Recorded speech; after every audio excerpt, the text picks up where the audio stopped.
Good morning, TGIF. Woo! Good morning, all you lovely people. It is Friday, March 24th, 2023, and I am riding into work. So I thought I'd take you guys along for a little bit here.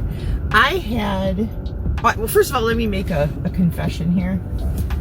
I am shooting this on Thursday because I don't work on Fridays. So I wanted to get a video in for you guys for Friday. And I'm in my feels. I'm up in my feels. So I thought I would share that with you guys. You know, because part of spirituality, you know, when you're a spiritual person, it's not that you don't ever feel things that are tough. You know, you do feel things that are tough. Even if you're the most spiritually grounded, most enlightened person on this planet, if you're in it, you're going to feel it. Especially if you have empathy. So anyways, I wanted to talk about something that I saw Manasa talking about this week. She was talking about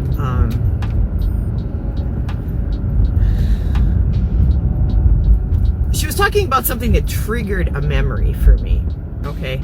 And that's what I want to talk about.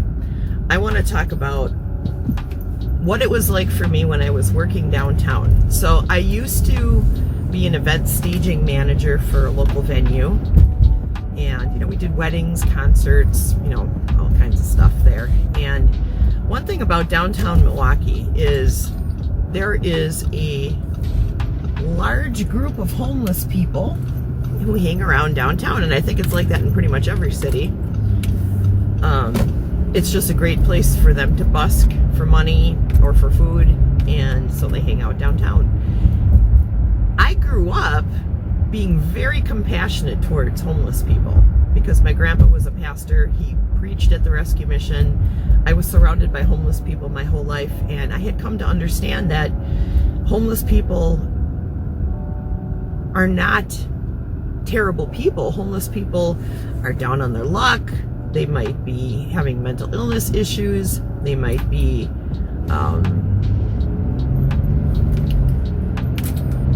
just it wasn't like they woke up one day and said, I'm going to be homeless and I'm going to harass people. That's what I'm going to do. It never starts that way, right? There's always a story behind homelessness.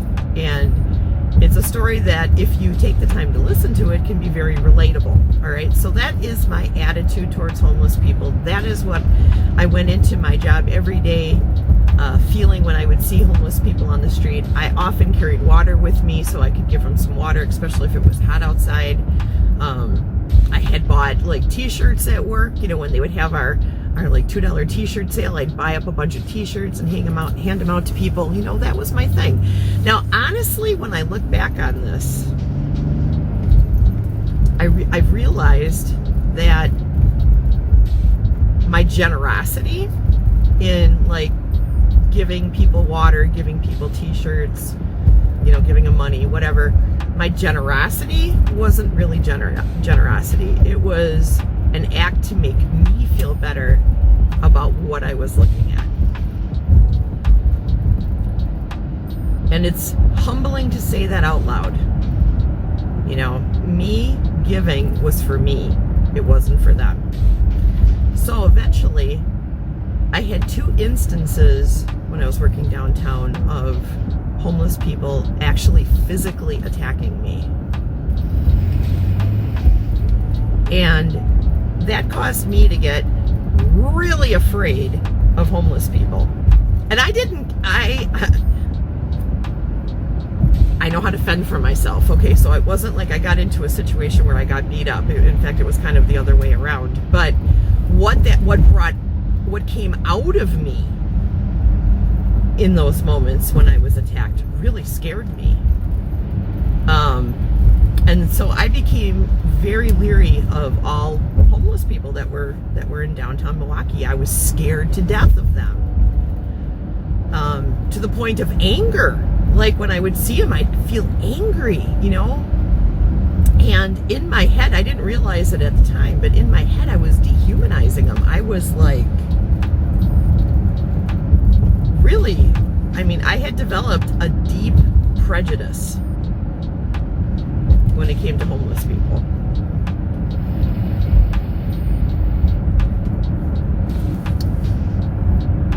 And really, up until about 2 years ago, actually until about the COVID shutdown, you know, during the COVID shutdown, I stopped. I started doing shadow work. Okay, so during the COVID shutdown, I started doing shadow work, and in that shadow work, this came up, this feeling, this situation, and I was really ashamed of how I felt about homeless people. I was ashamed of my own personal fear. I was ashamed that I was like trying to be generous, but in actuality, I was doing that for myself. When I realized that's what I was doing, I felt ashamed about that. I felt so ashamed about that. It was like, who do I think I am trying to help people in the way I want to help them for me? You know? So I could pat myself on the back and say, oh, you're such a good person, you know? So I had to deal with all that. I had to deal with all that shadow, and I had to come to a point where I forgave myself. I forgave them. I had a crying out to the universe where I was like, I am so sorry for the selfish way that I was acting, and for how I reacted to what happened to me. You know, I'm so sorry. And it was like a giant burden was just sort of lifted off of me, you know, forgiving them, forgiving myself, forgiving the situation. And it brought me to a point where I could be a lot more compassionate again and loving and kind to people who are on the streets.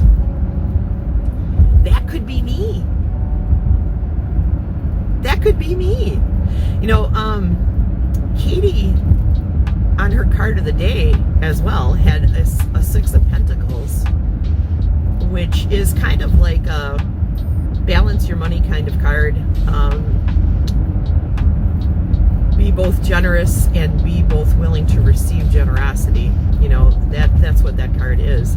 So it kind of ties in, you know, with the situation that I had gone through, and had all this come at me, and I was just like,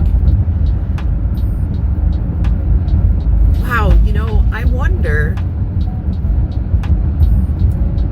if this is the path that everyone needs to go through when they're feeling like they're a more superior human.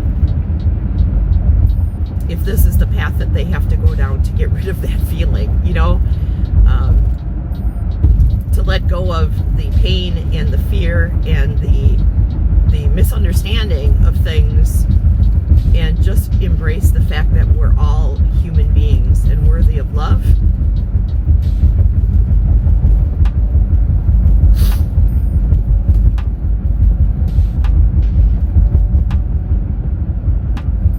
I'm sorry. We're all worthy of love.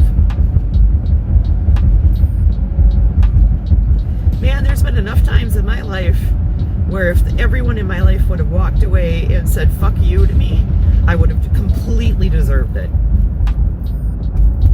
But even when I was at my worst, there was always still somebody there, like my mom, who was like, you're worthy of love.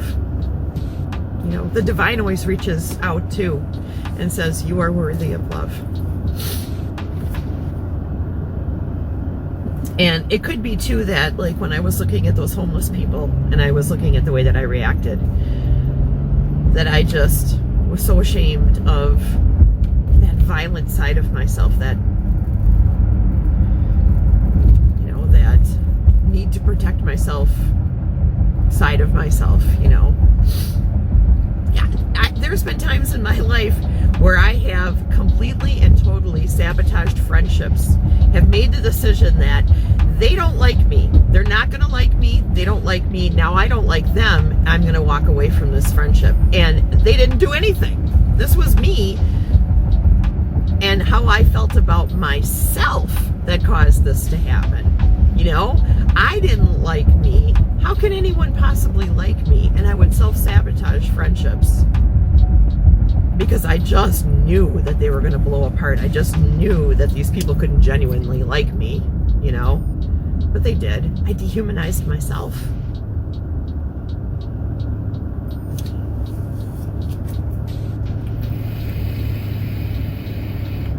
So, all right, I've talked long enough. This is all I wanted to talk about today. Guys, love yourselves.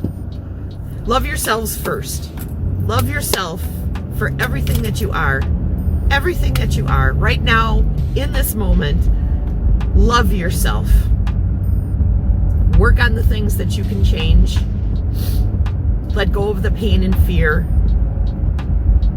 When you don't understand somebody else, whether it be because of their religion, because of their sexuality, because of their race, lay all that down, you guys. Lay all that down. Embrace humanity, and let's move forward into the future together. Like Katie Moonchild says, not as two factions, but as one. We can do this. You just gotta want to do it. Oh, I'm so emotional. I get so emotional. Oh my God. Don't try to sing. All right. I love you guys. You have a good day. I will see you all again tomorrow. And take care, everybody. Mwah. Okay. Bye-bye.